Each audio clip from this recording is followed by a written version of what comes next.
And you guys might have heard the news. This was kind of like right between last episode and this one. Susan Wojcicki, previous CEO for a long time, is stepping out as the leader of the YouTube ship. So Neil Monahan, who we've had on Waveform already, is going to be the new CEO. He's sort of like head of product, which like YouTube as a product has a bunch of products underneath it. That's like makes perfect sense. She's going to advise him. He's going to be the new CEO. She's going to step out. But yeah, Susan as the face of YouTube gets a lot of the blame and almost none of the credit. That's kind of like how it works when you're the CEO of a big company that does a lot of stuff. I feel like other social media company CEOs get the same treatment. If you are head of Facebook, Twitter, or think of any of the other ones that were far less stable, how many things go wrong and they just go, it's the CEO's fault, isn't it? Yeah. And we kind of ignore the things that went well.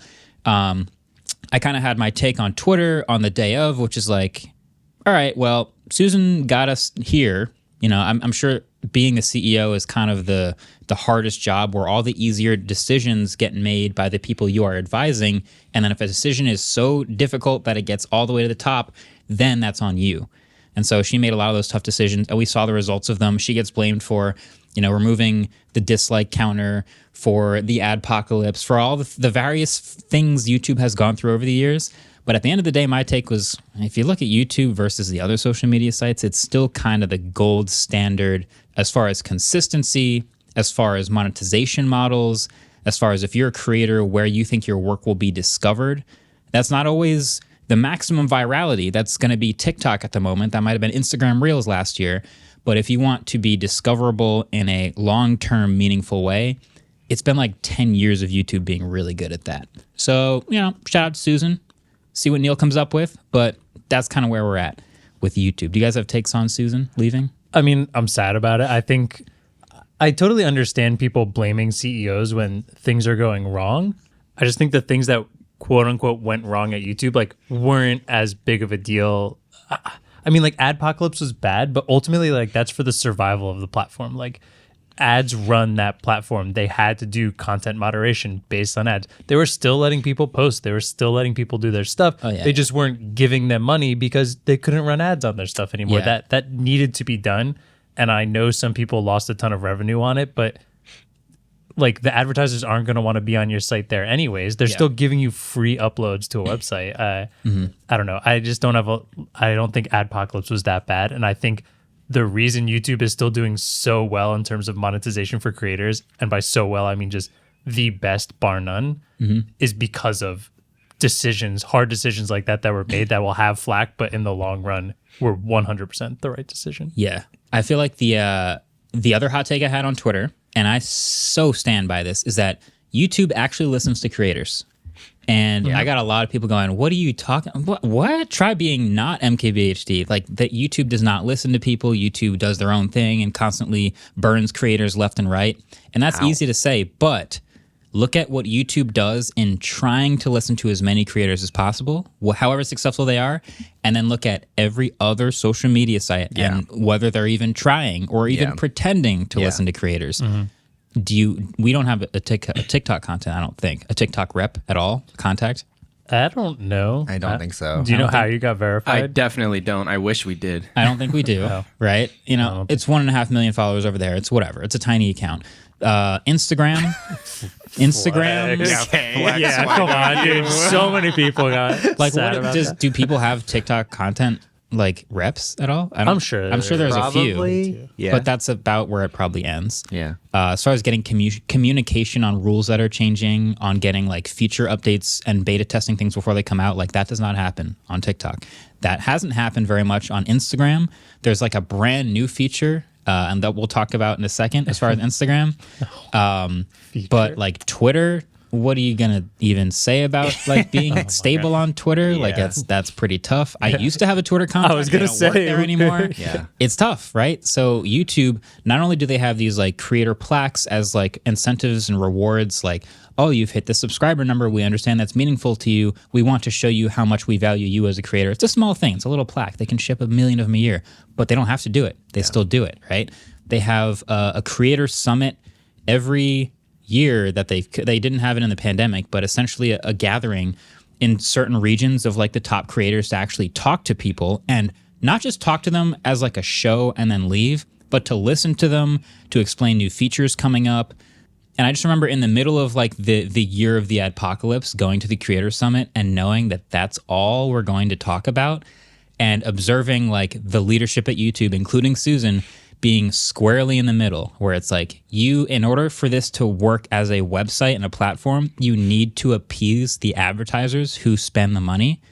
And in order for this to work as a platform, you need to appease the creators that make the content that drive 90-something% of the viewership that the advertisers are buying on. You need to make everyone happy somehow. So you need to listen to both. You need to understand both. You need to make really tough choices in this like balancing act of actually getting it to work. And so I had a lot of sympathy for that, and they eventually made it out the other side. But it was like, when we had that meeting, we actually like talked to them. They listened. I remember a creator standing up and being like, hey, Susan, why don't we just say screw all the advertisers, because they need you, right? Like, it's YouTube. If they want to spend money on TV ads and billboards, fine, but they'll be back, right? And Susan kind of had to go like, yes, but also we really want this to work well. Like, we don't want to just go screw you guys and then have them come crawling back to us. We want to maintain good relationships with them and like keep it going. It's That's an what ecosystem. Elon did, and they did not come crawling back. Yeah, not yet anyway, right? So it's a tough spot. And we see this stuff, and YouTube does put in all this effort to not only help creators, but advertisers at the same time. I just don't see that anywhere else. Maybe I'm missing it, but like, I feel like that's a pretty important thing. It's also not to say that YouTube doesn't have some issues. Like, there are plenty of small creators, and like music licensing and copyright stuff is like, there are definitely some issues there. But like, I do ultimately think facing a lot of tough decisions, they generally did a good way to benefit both. Because like you said, they can take it and say, screw the advertisers. But the whole thing that stunk about Adpocalypse was creators not getting paid. So if you screw the advertisers, you're still not getting paid because there's no advertisers. So like, it's to help the creators as well. That's paying the creators. Yeah. Yeah. YouTube's had, just one more thing. YouTube's had like problems, like as you mentioned. I make videos and talk about the problems on YouTube because I know they're listening. If there's one thing I can guarantee is when I make the Dear YouTube video, when they had like the problem with dislike the comment spam, remember that whole phase where there'd just be comments under every video impersonating us? I made a video about that. Within hours, I'm talking to the head of product who's in charge of that, and they actually kind of did a really good job with that. They added tools for that. It's, spammers are constantly working against those tools, but that was one thing. Getting rid of the dislike button, I also talked about how that was a terrible idea. Here we are. I still disagree with the decision, but it's like they had to appease the other side of that too, which is advertisers. So it's a balancing act. Go ahead. Yeah, I wanted to say that, like, unlike Instagram, who all these tech companies, when they see a new trend that is incredibly popular, they try to just jump on like that trend and try to make it a core part of their product. Mm-hmm. And Facebook and Instagram have done that with everything that has come out. Instagram Stories copied Snapchat, and now Reels is copying TikTok.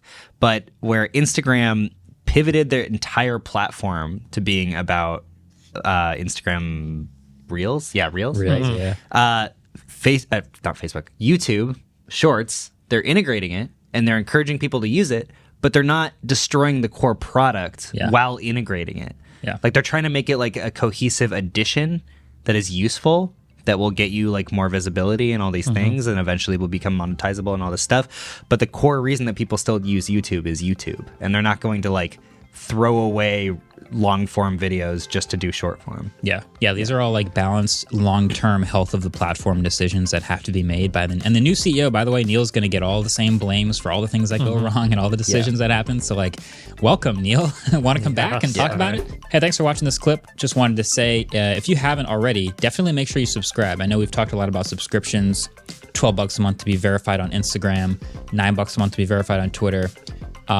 Soon we will start charging to be subscribed here on Waveform. It'll be around the same price as the heated seats in a BMW, so about $12 a month. It's the same so make sure it's about as useful to your life, honestly. When you're commuting, you want the heated seats and the podcast going.